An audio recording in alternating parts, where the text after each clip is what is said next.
Assalamualaikum warahmatullahi wabarakatuh. Bismillahirrahmanirrahim. Kembali lagi di channel Pena Mahabbah.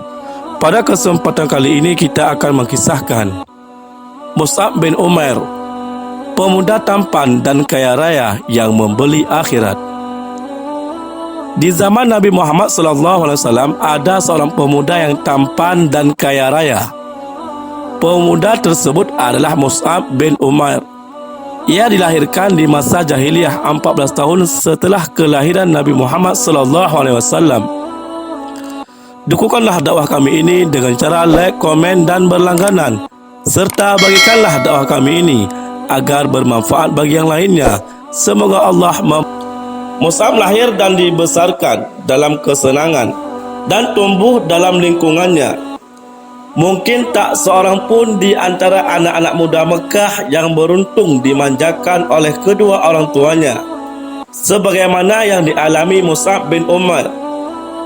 Mungkinkah kiranya anak muda yang serba kecukupan, biasa hidup mewah dan manja, menjadi buah bibir garis-garis Mekah dan menjadi bintang di tempat-tempat pertemuan, akan meningkat menjadi tamsil dalam semangat kepahlawanan.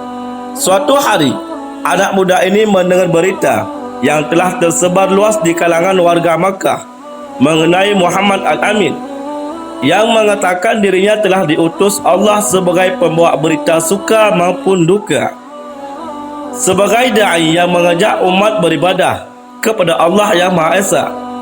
Di antara berita yang didengarnya ialah bahawa Rasulullah bersama pengikutnya biasa mengadakan pertemuan di suatu tempat yang terhindar jauh dari gangguan gerombolan kaum Quraisy dan ancaman-ancamannya, yaitu di Bukit Safa di rumah Arqam bin Abil Arqam. Maka pada suatu senja, didorong oleh kerinduannya, pergilah ia ke rumah Arqam menyertai rombongan itu. Di tempat itu Rasulullah SAW sering berkumpul dengan para sahabatnya, mengajarkan mereka ayat-ayat Al-Quran dan mengajak mereka beribadah kepada Allah yang Maha Akbar. Baru saja Mus'ab mengambil tempat duduknya, ayat-ayat Allah mulai mengalir dari kalbu Rasulullah, bergema melalui kedua bibirnya dan sampai ke telinganya, meresap di hati para pendengar. Di senja itu, Mus'ab pun terpesona oleh untaian kalimat Rasulullah yang tepat menemui sasaran di kalbunya. Qurnas binti Malik, yakni ibunda Mus'ab, adalah seorang yang berkepribadian kuat dan pendiriannya tak dapat ditawar atau diganggu gugat. Ia wanita yang disegani, bahkan ditakuti. Ketika Mus'ab memeluk Islam, tiada satu kekuatan pun yang ditakuti dan dikhawatirkannya selain ibunya sendiri. Bahkan walau seluruh penduduk Makkah beserta berhala-berhala, para pembesar dan padang pasirnya berubah rupa menjadi suatu kekuatan yang menakutkannya, yang hendak menyerang dan menghancurkannya, tentulah Mus'ab akan menganggapnya enteng. Akan tetapi, tantangan dari ibunya bagi Mus'ab tidak dapat dianggap kecil. Ia pun segera berpikir keras dan mengambil keputusan untuk menyembunyikan keislamannya sampai terjadi sesuatu yang dikehendaki Allah. Ia senantiasa bolak-balik ke rumah Arqam menghadiri majlis Rasulullah, sedang hatinya merasa bahagia dengan keimanan dan sedia menembusnya dengan amarah murka ibunya yang belum mengetahui berita keislamannya. Tetapi di kota Mekah tiada rahasia yang tersembunyi, apalagi dalam suasana seperti itu. Mata kaum Quraisy berkeliaran di mana-mana, mengikuti setiap langkah, menyelusuri setiap jejak. Kebetulan seorang yang bernama Utsman bin Talhah melihat Mus'ab memasuki rumah Arqam secara sembunyi. Kemudian pada hari yang lain, dilihatnya pula ia salat seperti Nabi Muhammad SAW. Secepat kilat ia mendapatkan ibu Mus'ab dan melaporkan berita yang dijamin kebenarannya.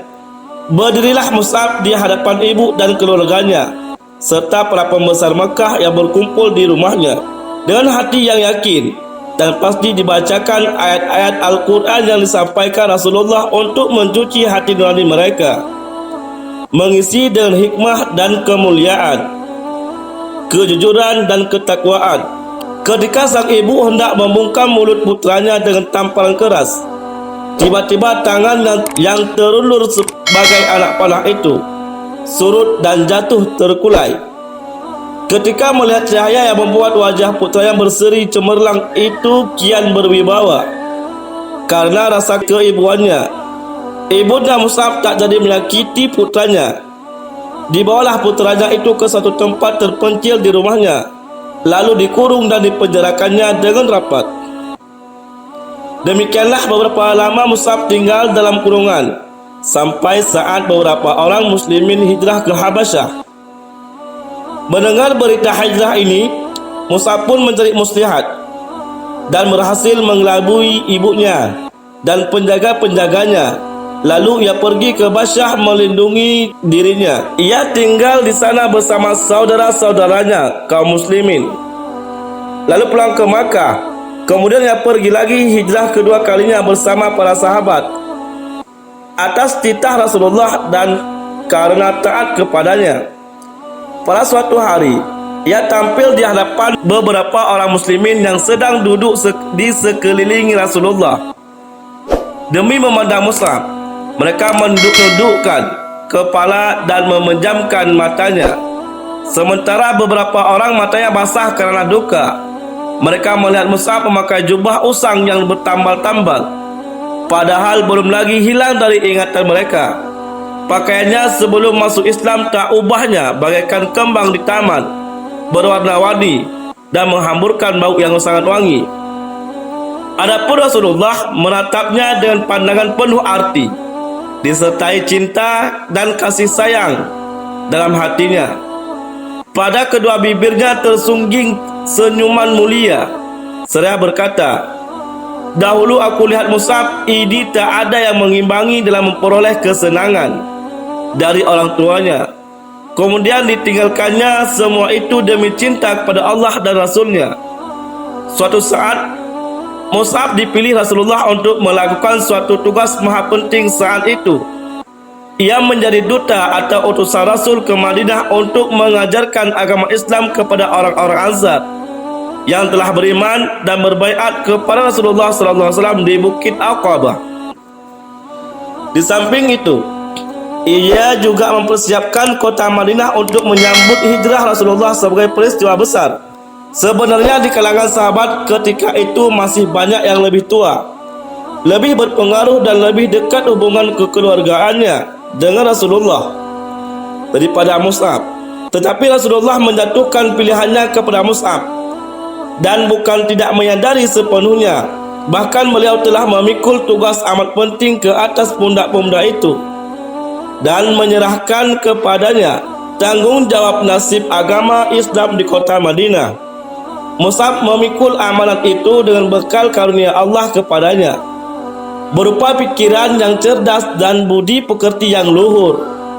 Dengan sifat zuhud, kejujuran dan kesungguhan hati, ia berhasil melunakkan dan menawan hati penduduk Madinah hingga mereka berduyun-duyun masuk Islam. Ketika tiba di Madinah pertama kali, ia mendapatkan kaum muslimin tidak lebih dari 12 orang, yakni hanya orang-orang yang telah baiat di Bukit Aqabah. Namun beberapa bulan kemudian meningkatlah jumlah orang-orang yang menemui panggilan Allah dan Rasulnya. Mus'ab memahami tugas dengan sepenuhnya hingga tak terlanjur melampaui batas yang telah diterapkan. Ia sadar bahwa tugasnya adalah menyuruh kepada Allah, menyampaikan berita gembira lahirnya suatu agama yang mengajak manusia mencapai hidayah Allah, membimbing mereka ke jalan yang lurus.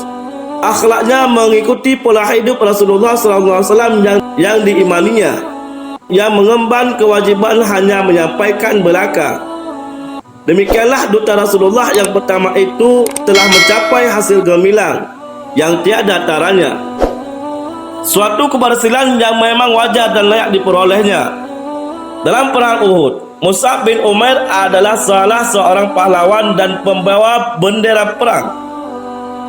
Ketika situasi mulai gawat karena kaum muslimin melupakan perintah Nabi, maka ia menguncangkan bendera setinggi-tingginya dan bertakbir sekeras-kerasnya, lalu maju menyerang musuh. Targetnya untuk menarik perhatian musuh kepadanya dan melupakan Rasulullah SAW. Dengan demikian, ia membentuk barisan tentara dengan dirinya sendiri. Tiba-tiba datang musuh bernama Ibnu Umayyah dengan menunggangi kuda, lalu menebas tangan Mus'ab hingga putus. Sementara Mus'ab meneriakkan, Muhammad itu tiada lain hanyalah seorang rasul yang sebelumnya telah didahului oleh beberapa rasul. Maka Mus'ab memegang bendera dengan tangan kirinya sambil membungkuk melindunginya. Musuh pun menebas tangan kirinya itu hingga putus pula. Mus'ab membungkuk ke arah bendera, lalu dengan kedua pangkal lengan meraihnya ke dada sambil berucap, Muhammad itu tiada lain hanyalah seorang rasul dan sebelumnya telah didahului oleh beberapa rasul. Lalu orang berkuda itu menyerangnya ketiga kalinya dengan tombak dan menusukkannya hingga tombak itu patah. Mus'ab pun gugur, bendera pun terjatuh. Ia gugur sebagai bintang dan mahkota para syuhada. Rasulullah SAW bersama para sahabat datang meninjau medan pertempuran untuk menyampaikan perpisahan kepada para syuhada. Ketika sampai di tempat terbaringnya jasad Mus'ab, bercucuranlah dengan deras air matanya. Tak selai pun kain untuk menutupi jasadnya selain sehelai burdah. Andai ditaruh di atas kepalanya, terbukalah kedua belah kakinya. Sebaliknya, bila ditutupkan di kakinya, terbukalah kepalanya. Maka Rasulullah SAW pun bersabda, tutupkanlah ke bagian kepalanya dan kakinya, tutuplah dengan rumput izkir. Kemudian sambil memandangi burdah yang digunakan untuk penutup itu, Rasulullah SAW berkata, ketika di Makkah dahulu, tak seorang pun aku lihat yang lebih halus pakaiannya dan lebih rapi rambutnya daripadanya. Tetapi sekarang ini, dengan rambutmu yang kusut masa hanya dibalut sehelai burdah.